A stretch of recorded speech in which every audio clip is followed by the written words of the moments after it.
Part 4. Okay, so I just explained that nobody was really talking to me. So, after a while, I wrote a letter to my wife. The first letter I wrote was like 7 pages. And it was too long. so I took those 7 pages and condensed it into 2 pages. And I could read you some of it, but I'm not going to read any of it. But one of the things I said is we've become the church of Laodicea. We've become lukewarm and lazy. So, in the letter, I noticed in the letter it didn't say, I'm going to stop calling myself a Christian. When I think of the first 7-page letter, it said that. But I did, I told my wife, like, I'm not going to call myself a Christian anymore because I don't want to be a hypocrite, right? We're supposed to be saving souls. We're supposed to be saving people. We're supposed to be fishers of men, etc., etc. I wasn't feeling that. I didn't feel any of that. And I knew in my mind I wasn't going to do that because I didn't want anybody to feel like I did, alone and not cared about. So I'm going to read you a scripture, another one, because I'm talking to Christian people here, right? Matthew 18, verse 10 through 14. I'm going to read you the footnotes. See that you do not look down on one of these little ones. He's talking about children. For I tell you that their angels in heaven always see the face of my Father in heaven. What do you think? If a man owns 100 sheep and one of them wanders away, will he not leave the 99 on the hills and go look for the one that wandered off? And if he finds it, I tell you the truth, he is happier about that one sheep than about the 99 that did not wander off. In the same way, your Father in heaven is not willing that any of these little ones should be lost. Now, in this context, he's talking about kids, or he's talking about children. But that applies to us too. That applies to those who walk away. That applies to those who leave the church for whatever reason. Everybody leaves for different reasons.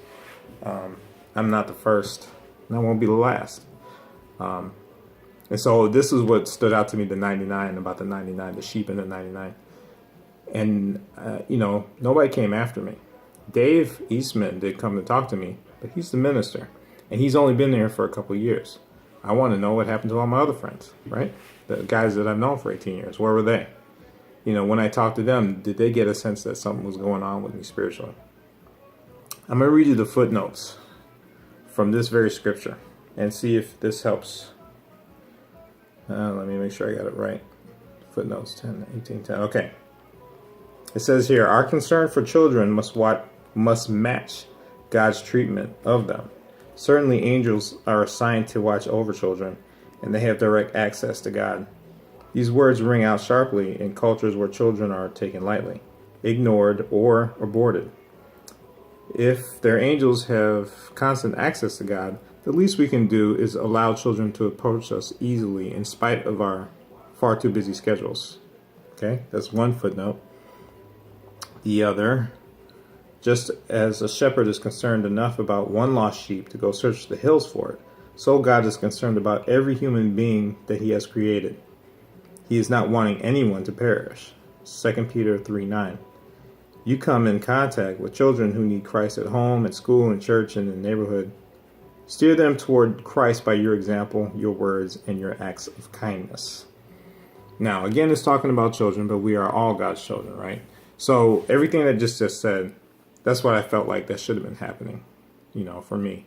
I did that for one sister in particular years ago, before I was married, before she was married, because she's married now. That when she left, I went and I talked to her, and much like Dave did for me, I sat and I listened to her. I gave her respect. I gave her the respect that, where she was at. I listened to what her reasons were for leaving, and what was going on with her, and she had very valid reasons. So I have very valid reasons. The issue I'm facing now is nobody's called me.